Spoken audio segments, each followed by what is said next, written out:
Hai pecinta sepak bola tanah air. Kali ini Timnas PES akan menyajikan berita pilihan untuk kalian. Di antaranya, tak dipanggil STY, Elkan Bagot juga didepak Ipswich Town.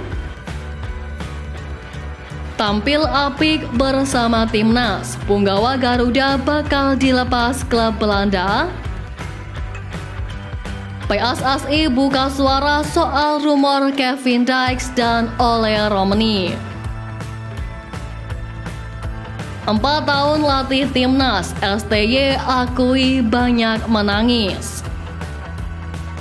Jadi simak terus berita Timnas PES selengkapnya.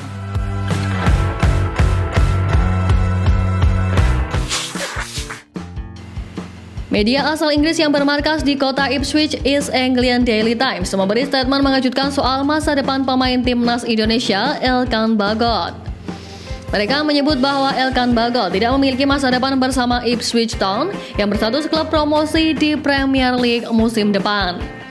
Mereka bahkan memprediksi Elkan Bagot bakal dipinjamkan ke klub lain. Hal itu berarti ini merupakan musim keempat beruntun bek bertinggi badan 196 cm ini dipinjamkan Ipswich Town ke klub lain. Jika tidak tampil optimal di masa peminjaman musim ini, Elkan Bagot berpotensi dilepas Ipswich Town secara gratis pada musim panas 2025. Sebab kontrak pemegang 22 caps bersama Timnas Indonesia itu bersama Ipswich Town bakal berakhir pada 30 Juni 2025. Di saat bersamaan, masa depan Elkan Bagot bersama Timnas Indonesia pun tidak jelas. Lepas Piala Asia 2023 Januari lalu, ex-back Bristol Rovers ini tak pernah lagi dipanggil ke skuad Garuda. Sekarang harapannya Elkan Bagot segera mendapatkan klub baru. Jika tampil oke bersama sang klub anyar, peluang Elkan Bagot kembali dipanggil Sintayong ke Timnas Indonesia pun terbuka lebar. Pemain keturunan George Louis Harmson yang merupakan rekan setim Ragnar Oratmangun di Fortuna Sittard buka suara soal peluang dirinya membela Timnas Indonesia. George Louis Harmson adalah pemain 17 tahun yang berposisi sebagai penyerang. Masih berusia 17 tahun, ia sudah bermain untuk tim U21, bahkan sudah mendapatkan debutnya di tim senior Fortuna Sittard. George Louis Harmson mengaku mengenal Ragnar Oratmangun namun belum banyak berbicara dengan pemain Timnas Indonesia itu. Memiliki darah Indonesia, ia mengaku masih ingin melihat peluang untuk membela Timnas Belanda terlebih dahulu.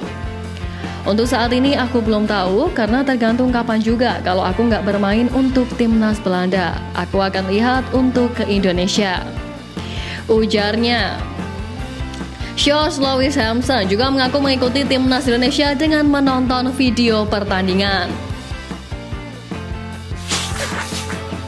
Pelatih Timnas Indonesia U16 Nova Arianto membeberkan persiapan timnya jelang mentas di Piala AFF U16 2024. Piala AFF U16 sendiri dijadwalkan berlangsung pada 21 Juni hingga 4 Juli mendatang di Solo, Jawa Tengah. Di Piala AFF 2024 ini, Timnas Indonesia U16 tergabung di grup A, di mana pasukan Nova Arianto akan berhadapan dengan Laos, Filipina, dan Singapura. Nova Arianto mengatakan bahwa Timnas Indonesia U16 sudah mencapai 75% dalam persiapannya tampil di Piala AFF U16 tahun ini. Ia pun menjelaskan bakal menyempurnakan tim dan memastikan siap tampil.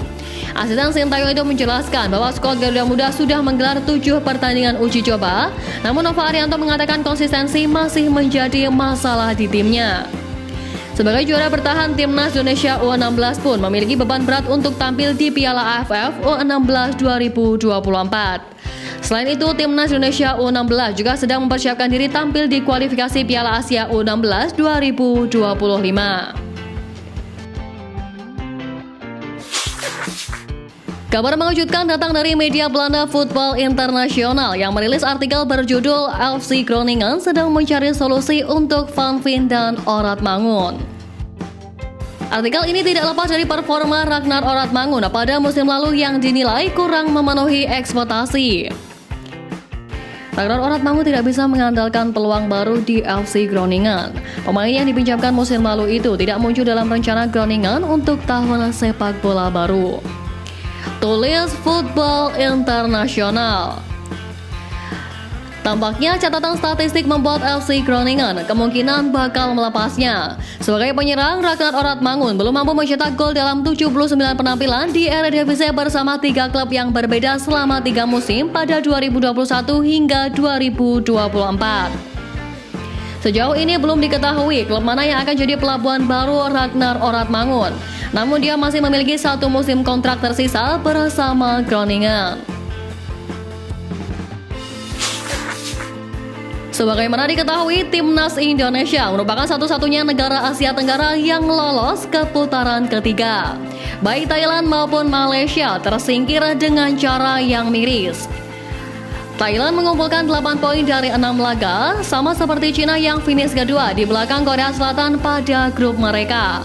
Namun tim Gajah Perang kalah head-to-head dari Cina, jadi harus menerima nasib gugur di putaran kedua. Sedangkan Malaysia memiliki torehan poin yang sama seperti Timnas Indonesia, yaitu 10 poin dari 6 laga. Namun Malaysia gagal lolos karena Kirgizian mengumpulkan 11 poin. Di sisi lain, akun The Asian Ball di media sosial X menyusun klasemen tentang kiprah negara-negara Asia Tenggara di putaran kedua kualifikasi Piala Dunia 2026. Malaysia berada di puncak tabel disusul Indonesia dan Thailand. Namun hanya Timnas Indonesia yang lolos ke putaran ketiga. Melihat fakta tersebut, supporter Malaysia berbondong-bondong menyebutkan bahwa Timnas Indonesia hanya beruntung saja dapat mendapatkan lawan di Asia Tenggara. Dalam beberapa hari terakhir, tersiar kabar dari pengamat sepak bola tanah air Roni Pangemanan bahwa PSSI akan melakukan pendekatan kepada pemain keturunan Kevin Dijks dan Ole Romani.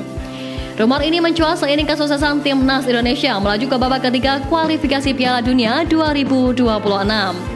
Dua nama ini muncul karena mereka memang mempunyai kualitas. Kevin Dijks merupakan bek tangguh yang bermain di FC Copenhagen. Sementara itu Ole Romani biasa bermain sebagai penyerang dan winger kanan FC Utrecht. Namun anggota Exco PSSI Arya Sinulinga mengonfirmasi bahwa pihaknya sama sekali belum melakukan proses naturalisasi kepada dua pemain keturunan tersebut. Belum ada sedikit pun proses dilakukan. Kata Arya saat dikonfirmasi awak media, tak mau isu tersebut melebar terlalu luas. Memang harapannya kehadiran mereka dapat mendongkrak performa skuad Garuda di babak ketiga kualifikasi Piala Dunia 2026 September nanti. Sebab persaingan di babak tersebut akan semakin sengit dan perjuangan skuad Garuda untuk mentas di Piala Dunia 2026 otomatis semakin berat juga. Hernando Ari Sutaryadi buka suara soal target masa depan karirnya di lapangan hijau. Kiper Timnas Indonesia ini mengungkap keinginannya untuk bisa merumput di luar negeri. Hernando menyebut Jepang menjadi negara tujuannya untuk melabuhkan karirnya di luar negeri. Namun menurutnya Jepang merupakan tujuan akhirnya. Sebelumnya ia ingin memulai dari kompetisi yang lebih dekat dengan kompetisi Indonesia. Aku ingin ke Liga Thailand dulu, kata Hernando Ari. Ia mengungkapkan bahwa tak asal-asalan memilih Thailand sebagai loncatan ketika nanti memutuskan merumput di luar negeri. Ia menyebut ada beberapa nilai positif dari kompetisi di negeri Gajah Putih tersebut. Namun terlepas dari itu, ia mengaku akan menuntaskan kontraknya terlebih dahulu bersama Persebaya. Kontraknya sendiri baru akan habis pada 2025 mendatang. Pelatih Timnas Indonesia Sintayong mengungkapkan rasa haru usai 4 tahun bekerja sebagai pelatih Timnas Indonesia. Dilansir dari kanal YouTube Yang Jun Hyuk, Sintayong mengaku menangis selama di Indonesia akhir-akhir ini. Pasalnya, menurutnya masyarakat Indonesia memiliki hati yang hangat. Selain karena dikenal santai, Sintayong tetap kagum memiliki perasaan untuk mengalah dan saling memberi dukungan satu sama lain. Dirinya pun membandingkan suasana ketika bekerja sebagai pelatih di Korea Selatan. Saat itu dia mengaku pernah dalam kondisi tidak ada orang di Korea Selatan yang bermurah hati padanya. Sintayong pun menyebut bahwa ia bakal bekerja lebih keras di Indonesia. Dia juga bakal bekerja lebih baik selama di Indonesia. Setelah ini pun Sintayong akan mengawal Timnas Indonesia di ronde ketiga kualifikasi Piala Dunia 2026 usai mengalahkan Filipina pada laga terakhir.